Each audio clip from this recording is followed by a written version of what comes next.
Hello everyone, today we're going to be doing a video on the KC Turbos CHRA assembly for the GTP38R. This is going to pertain only to the ball bearing turbo, not to the journal bearing, not to the GTP38.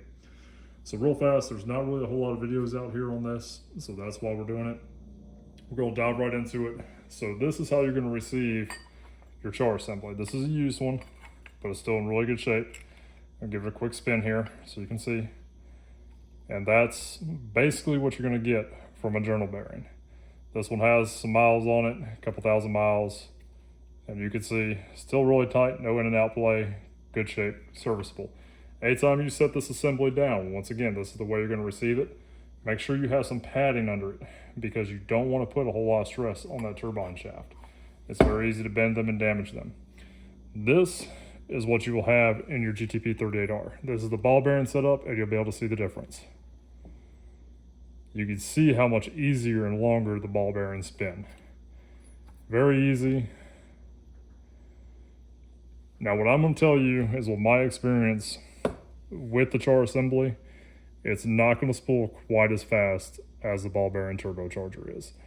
This is just my experience. Yours may differ. If you want to have it with the same response, I would recommend getting a 0.84 AR exhaust housing versus the 1.00 that comes on your GTP38R. But that's not what we're going to talk about. One thing that I cannot stress, this is a complete assembly. You will not disassemble this. You keep it together. This is not like a GTP38. We're going to take off the shaft. Everything stays together. What you're going to do, it's straightforward. Take your CHRA assembly. What I'd like to do is go ahead and have both my bolts started here. Very, very carefully.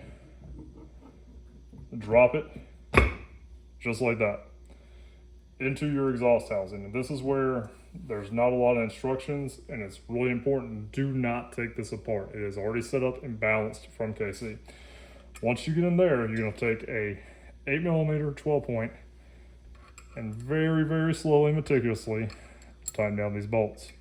Now what I would recommend to do is go ahead and put in your other two on the top and slowly tighten them down in a cross pattern. Once they start feeling a little bit of contact, go to the other side. That way it's compressing equally down. The compressor cover is going to be basically the same way. Nothing special. The only difference is you have this little plate. It goes, let me see here so I can tell you exactly where it goes. I know we marked it someplace here. It should only go one way, but you'll see it. I believe it's at the bottom here, if I remember correctly. Yeah, because the top three go in here. 1, 2, 3. And then it'll go right here is where that will come through at. So 2 bolts come through one way, 3 bolts go through the other, but you'll see it. It's pretty obvious. Overall, this is a really good assembly. I think it's definitely got its place, especially considering to buy a new center section from Garrett is around $1,400. It can be almost as much as a complete GTP38R is. For $650, this is a really good buy. Once again, do not stress this enough. Do not disassemble this assembly. It goes on as one piece. All you do is take your exhaust housing and your compressor cover and your wastegate off your GTP38. You take it and you put it on your CHRA assembly. You're ready to rock. And you'll be left with this basically from your old 38R. Now this one's still in really good shape. You don't hear any bearing noises, but what you will see is there's a little bit of in and out play. Just a little. And that's the indication that your 38R is on its way out.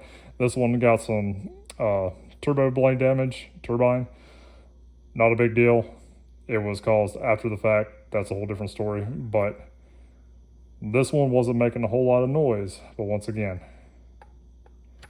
you can just hear that little bit of in and out play. And usually once you get to that point, it's not going to be long before bad things happen. Good product from KC. Once again, I don't believe quite as much hype as that it spools just as fast or faster than the ball bearing, because that has not been my experience. It was just a tad bit laggier. But once again, I feel like that could be fixed by just going to a 0.84 AR housing.